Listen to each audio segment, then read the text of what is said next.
मेहनत कर पड़ता है जी जान से तपना, तभी पूरा होता है एक बढ़िया नौकरी पाने का सपना। आज बात करेंगे ड्रीम जॉब ड्रीम कंपनी में कैसे मिले। 10 पॉइंट दूंगा, 10 पॉइंट स्टेप वाइज दूंगा। मैं Vivek Bindra, founder and CEO बड़ा बिजनेस डॉट कॉम। उससे पहले 3 सिनेरियो समझिएगा।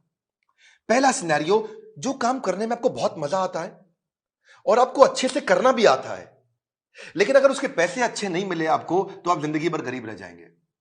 दूसरा सिनेरियो लेते हैं, जो काम करना आपको अच्छे से आता है, उसके पैसे भी मिलते हैं, लेकिन आपको प्यार नहीं है उस काम से, आपको मन नहीं करता वो काम करने को, तो आप जिंदगी भर बोर होंगे। और तीसरा सिनेरियो, जिस काम से आपको प्यार तो है, बाजार में उसकी तनख्वाह भी मिलती है, लेकिन आपको करना अच्छे से आता नहीं है, तो फिर आपको नौकरी नहीं, वो तो खाली एक सपना है, वो ड्रीम जॉब नहीं है, खाली ड्रीम है। सो बात समझते हैं कि 10 पॉइंट क्या किया जाए, एक अच्छे से आपको जॉब कैसे मिले।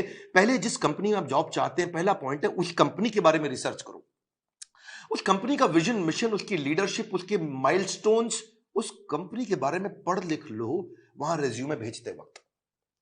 Naukri.com पे बहुत सारी अपॉर्चुनिटीज आपको मिलेंगी, लेकिन पहले कंपनी की वेबसाइट, इंटरव्यू में जाने से पहले उसके सोशल मीडिया, उसका एंगेजमेंट, mouthshut.com, glassdoor.com, उसका लिंक्डइन, उसके सारे गूगल पे सब चीजें, जितना ज्यादा आप इंटरेस्टेड होंगे उतना आपका कैंडिडेचर इंटरेस्टिंग हो जाएगा।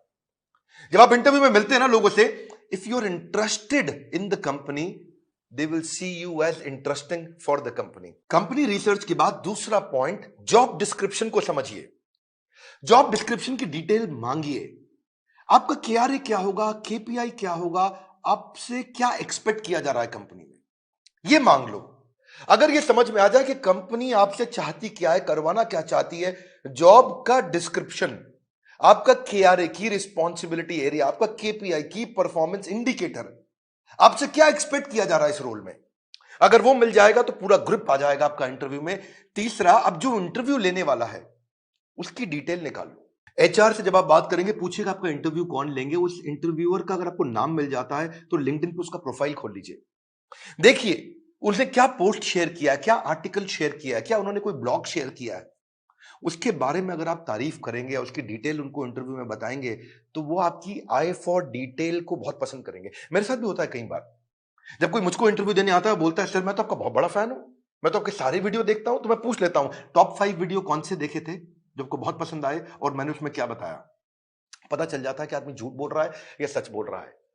अगर डिटेल में लिया अपने इंटरव्यूअर को पहचान, तो अपने इंटरव्यू को बना लोगे सुपर आसान। इसको क्या कहते हैं, failing to plan means planning to fail. Plan करके जाइए, इंटरव्यूअर के बारे में पढ़ के जाइए। अब्राहम लिंकन भी बोला करते थे ना कि अगर मुझे पेड़ काटना हो, मेरे पास 8 घंटे हो, तो 6 घंटे तो मैं केवल धार लगाऊंगा, 2 घंटे में पेड़ काट दूंगा। 6 घंटे धार क्या लगाऊंगा, मतलब क्या, इतनी तैयारी कर लूंगा कि 2 घंटे में पेड़ अपने आप कट जाएगा। आसान है, लेकिन थोड़ा इसको समझ के जाओ। इंटरव्यूअर क्या क्वेश्चन पूछ सकता है आपसे, कि अपने बारे में बताओ, पूछेगा आपसे पॉपुलर क्वेश्चन क्या, आपको क्यों हायर करें, आपकी स्ट्रेंथ्स क्या है, आपकी लीडरशिप स्किल्स के बारे में बताइए, आपके पास एक्सपीरियंस नहीं है, आपको क्यों हायर करें। इस तरह अगर आप अपनी तैयारी करके जाएंगे, मजा आएगा। चौथा पॉइंट, एम्प्लॉयर सेंट्रिक रहिएगा। इस चौथे पॉइंट में ध्यान रखना, इंटरव्यूअर आपकी मानसिकता को जरूर चेक करता है। अपने आंसर्स को ऐसे कस्टमाइज करिए, आप आत्म प्रेरित, सेल्फ मोटिवेटेड दिखने चाहिए। एक एम्प्लॉय मानसिकता का होता है, इंट्राप्रेन्योर मानसिकता का होता है। हमारे एवरीथिंग अबाउट एंटरप्रेन्योरशिप कोर्स में हम इंट्राप्रेन्योर की बहुत बात करते हैं। एम्प्लॉय वो जो नौकरी करता है, इंट्राप्रेन्योर वो क्यों करता तो नौकरी है, पर उसका बिहेवियर ओनर जैसा होता है। वो प्रॉब्लम पे फोकस करेगा, एम्प्लॉय इंट्राप्रेन्योर एक्शंस पे फोकस करेगा। वो बोलेगा फैमिली इज माय फैमिली, ये कहता है कि नहीं नहीं, organisation is also my family. वो उसको परिवार की तरह देखता है। वो हार्डवर्क करता है, ये स्मार्ट वर्क करता है। वो कंज्यूमर होता है, ये कंट्रीब्यूटर होता है। एंटरप्रेन्योर आते ही सोचता है मैं ऐसा क्या कर लूं कंपनी में। वो पुश स्टार्ट है, उसको धक्का मारोगे तो काम चालू करेगा। ये सेल्फ स्टार्ट है, अपने आप काम करता है। वो टाइम वेस्ट करता है, ये टास्क वेस्ट करता है। एम्प्लॉय क्या करता है, सुबह 9 से 5, 9 बजे आएगा, 5 बजे निकल जाएगा। ये क्या कहता है, जब तक काम खत्म नहीं होगा तब तक बैठूंगा। काम जल्दी खत्म करने की कोशिश करता है। ये समय के हिसाब से नहीं, काम के हिसाब से काम करता है। इसलिए employee gets paid for the time he spends, intrapreneur gets paid for the value he creates, है ना। तो ये इसको क्या चाहिए, sick leave, casual leave, earn leave, वो leave he doesn't want to leave. तो आपके जो आंसर है ना, वो उससे आपका नेचर, आपका बिहेवियर, आपका कल्चर पता लग जाएगा। ये ब्रेकडाउन में खत्म हो जाता है, ये ब्रेकडाउन में ब्रेक थ्रू क्रिएट कर देता है। ये बिहेवियर नेचर पता चल जाता है। पांचवा पॉइंट, अपना असेसमेंट भी करके जाइए, जो कि आपके इंटरव्यू में दिखाई पड़ेगा। सनातन गोस्वामी चैतन्य महाप्रभु से बोले के आमी, क्या बात हुआ कि मैं हूं कौन, आप पहचानिए अपने आप को। कृष्ण ने भी गीता के अंदर बहुत बात किया, ये आपको पोजिशनिंग में हेल्प मिलेगा आपको। आप एक्शन मैन है, पीपल मैन है, आइडिया मैन है, प्रोसेस मैन है, आपकी मेजर स्ट्रेंथ्स क्या है, उसको स्किल के साथ मैच कर लीजिएगा। देखिएगा कि जो जॉब डिस्क्रिप्शन है ना, जो मैंने पीछे बताया था आपको, उसमें देखिए कि कंपनी का गोल क्या है, इस जॉब से कौन सा गोल अचीव करने वाले हैं, कंपनी में क्या प्रॉब्लम्स थी जो इस जॉब से वो सॉल्व कराने वाले हैं। और जब आप जाएंगे तो अपने हार्ड स्किल और सॉफ्ट स्किल को जरूर समझ के जाइएगा। ये छठा पॉइंट है। हार्ड स्किल कौन से होते हैं? ये वो स्किल होते हैं जो बेसिकली आप क्वांटिफाई कर सकते हैं, जैसे कि फॉरेन लैंग्वेज हो गया, डिग्री हो गया, सर्टिफिकेट हो गया, मशीन ऑपरेशन हो गया, आपका किसी प्रकार का कोई भी data mining, accounting, programming, software testing, ये सब हार्ड स्किल होते हैं। जिसमें कला आती है। जैसे फाइनेंस के अंदर बजटिंग, बिजनेस प्लानिंग होता है या प्रोडक्ट डेवलपमेंट होता है। लेकिन सॉफ्ट स्किल कौन से? बातचीत कैसे करते हो, आपका टीम वर्क कैसा है, आप डिसीजन ले पाते हो नहीं, लीडरशिप है कि नहीं, मोटिवेटेड रहते हो कि नहीं, सुनते हो ध्यान से कि नहीं, पीपल स्किल है कि नहीं, इंटरपर्सनल फ्लेक्सिबिलिटी, टाइम मैनेजमेंट, ये सारे सॉफ्ट स्किल है। उस तरफ हार्ड स्किल है। तो पहले से ही चेक करके जाइए, क्योंकि आपका सी he who speaks without attentive ear is mute. क्या मतलब हुआ? जो बिना सुने बोलता रहता है, बोलता रहता है, जो बिना सुने बोलता रहता है, वो सबसे बड़ा गूंगा होता है। उसके बोलने का कोई फायदा नहीं है। इसलिए आपकी कम्युनिकेशन में सुनिए ध्यान से कि वो क्या डिमांड है आपसे। इफेक्टिव कम्युनिकेशन में 20% is only what you know, 80% is how do you feel about what you know. कैसे आप उसे कम्युनिकेट करते हैं। सीधे बैठिए, हमेशा स्माइल मेंटेन करिए। ऐसा करके आराम से रिलैक्स होकर के बैठने वाला तो जमेगा नहीं ना। कॉन्फिडेंट और इंफॉर्मेटिव लगते हैं जब आप अच्छा कम्युनिकेशन और सॉफ्ट स्किल मैनेज कर पाते हैं। सातवां है, अब मौका ढूंढिए कि आप भी कोई ऐसा क्वेश्चन करें जिस क्वेश्चन से इंटरव्यूअर को लगे यार ये आदमी बुद्धिमान है। एक बात बताऊं आपको कि knowledge is having the right answer, but intelligence is asking the right question. ज्ञानी व्यक्ति के पास उत्तर होता है, पर बुद्धिमान व्यक्ति के पास प्रश्न होता है। अगर आपने कोई ऐसा प्रश्न किया जिस प्रश्न से वो बहुत इंप्रेस हो सकता है, जैसे आप उनसे पूछिए इस बारे में, इस रोल से आप कौन सी प्रॉब्लम सॉल्व करना चाह रहे हैं, इस रोल के माध्यम से आप कौन सा गोल अचीव करना चाह रहे हैं, इस रोल से आप मेरी परफॉर्मेंस को कैसे इवैल्यूएट करेंगे। कितना पावरफुल आप प्रश्न पूछते हैं, यह भी सामने वाले को इन्फ्लुएंस करता है। आठवां, सैलरी नेगोशिएशन की बात आए तो बहुत जोर मत डालिएगा। अनरियलिस्टिक सैलरी हाइक से सामने वाला समझ जाता है ये केवल पैसे के लिए नौकरी करने आया है, ये वैल्यू नहीं क्रिएट कर पाएगा। इसलिए वैल्यू क्रिएशन पे फोकस करिए, वैल्यूएबल अपने आप आएगा। मैं इसमें आपको हमारे जो दूसरे डायरेक्टर हैं संजय कथोरिया जी, इनका आपको 2015-16 का एक्सपीरियंस शेयर करता हूं। एक बार ये श्रीलंका में एक कंपनी के चेयरमैन के पास इंटरव्यू देने गए और कंपनी के चेयरमैन ने एक ही बात पे इनकी मर्जी की सैलरी दे दी। और वो क्या बात थी? जब उन्होंने पूछा क्या सैलरी लोगे, तो ये कहते हैं I believe in creating value and then sharing value. क्या मतलब हुआ इसका?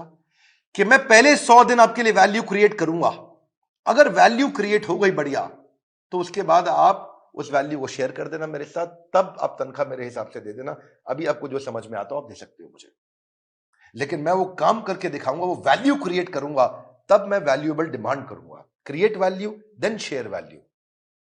ये बात सामने वाला इतना इंप्रेस हुआ, बोला कोई बात नहीं, 100 दिन की बात की है, आज ही बता दो क्या तनख्वाह लोगे।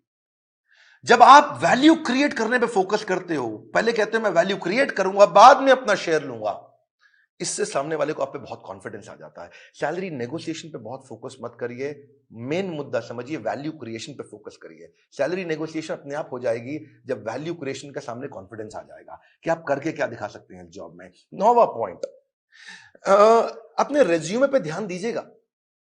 ये हालांकि मैं थोड़ा पहले भी बता सकता था 9वां पॉइंट, पर ध्यान रखिए अपने लाइवली और एक्शन ओरिएंटेड वर्ड लिखिए। रेज्यूमे लंबा मत बनाइए, 6 पेज 8 पेज 10 पेज का, क्योंकि जो रिक्रूटर होता है या जो इंटरव्यूअर होता है वो उसके पास ज्यादा समय नहीं है देखने के लिए। बुलेट पॉइंट्स में लिखिए ताकि मैक्सिमम चीजें कैप्चर हो जाएं कम समय में। सीक्वेंस के अपना एक्सपीरियंस लिखिए, और अगर एक्सपीरियंस ज्यादा नहीं है तो कोई बात नहीं, आपने आज तक जो भी कहीं पे थोड़ा बहुत इंटर्नशिप भी किया तो वो भी डालिए। एक कवर लेटर अगर आप बना सको ना तो वो गेम चेंजर होता है अपनी एग्जैक्ट पोजिशनिंग के लिए, कि आपके पास स्किल है और कंपनी को ये जरूरत है, तो कंपनी की जरूरत और आपके स्किल कैसे मैरी कर सकते हैं आपस में, कैसे मैरिज होगी। तो एक छोटा सा कवर लेटर आधे पेज का 8-10 लाइन का बना सकें अगर आप तो। रेज्यूमे ऐसा होना चाहिए कि सामने वाले को 20 सेकंड में सारी बात समझ में आ जाए, उसको ध्यान से बार-बार देखो ऐसा, कि क्या 20 सेकंड में समझ में आ रहा है पूरा रेज्यूमे?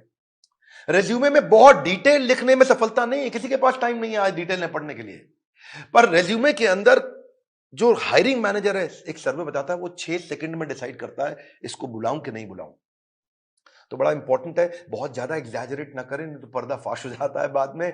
बोल्ड और क्लियर और इंपॉर्टेंट अचीवमेंट को साफ साफ तरीके से बता सकें, उसी के अंदर एक रेफरेंस लिस्ट भी डाल दें। जो आपकी integrity, work, decision making, punctuality, flexibility के बारे में कोई रेफरेंस पुरानी कंपनी के या कोई बड़े लोग ऐसे हैं जो आपके बारे में कहने को तैयार हो, तो नीचे लिख भी दीजिए कि ये आपको आपके बारे में ये रेफरेंस, मतलब किसी और व्यक्ति, कोई और व्यक्ति भी आपकी तारीफ करने को तैयार है तो उसका नाम, उसकी डेजिग्नेशन, उसका फोन नंबर लिख दीजिए। इससे भी कॉन्फिडेंस आता है। और फिर भी अगर इंटरव्यू में आप जा ही नहीं पा रहे, आपको इंटरव्यू मिल नहीं रहे हैं, तो हो सकता है कि आप अच्छी जॉब साइट्स पे नहीं हो। मार्केट में धक्के नहीं खाने पड़ेंगे अगर आप अच्छी जॉब साइट्स पे जाओगे। इसमें आपको फ्री ऑफ कॉस्ट बहुत सारी अपॉर्चुनिटी मिल जाती है, ऑटो नोटिफिकेशंस मिल जाते हैं, अपने आप नोटिफिकेशन आते रहते हैं, एम्प्लॉयर खुद ही आपके पास आ जाता है अगर आप अच्छी जॉब साइट्स पे जाते हो। इसमें प्रीमियम सर्विसेज भी होती हैं। बड़ी पॉपुलर जॉब साइट्स में shine.com, naukri.com, Times Ascent, Times job और मॉन्स्टर है। लेकिन अगर आप नए हैं तो freshers world, fresherslive.com, Internshala internship पे काम कराती है, या freelancer.com, indeed.com। अगर आप नए हैं तो इन पे जाइए। बेरोजगार खेल रहे हैं स्मार्टफोन पर ताश, ये वीडियो उनको शेयर करें, दिशा मिल सकती है बड़ी खास। मैं एक बात और बताऊंगा, हमारे प्रॉब्लम सॉल्विंग कोर्स के अंदर हमने पूरा का पूरा कोर्स इसके ऊपर बना रखा है, और एवरीथिंग अबाउट एंटरप्रेन्योरशिप को भी अब 2 हिस्से में डिवाइड कर दिया है। अगर आप नए हैं, इंट्राप्रेन्योर बनना चाहते हैं, या आगे चल के स्टार्टअप शुरू करना चाहते हैं, तो एवरीथिंग अबाउट एंटरप्रेन्योरशिप का एक हिस्सा आपको काम आएगा। और दूसरा जो बिजनेस कर रहे हैं उनके लिए तो है ही है। मैं फिर से आपको रिक्वेस्ट करूंगा कि बेरोजगार खेल रहे हैं स्मार्टफोन पर लूडो और ताश, हाँ, वीडियो शेयर करो उनको, दिशा मिल सकती है बड़ी खास। ताश से बात नहीं बनेगी, इस खास दिशा से बात बनेगी।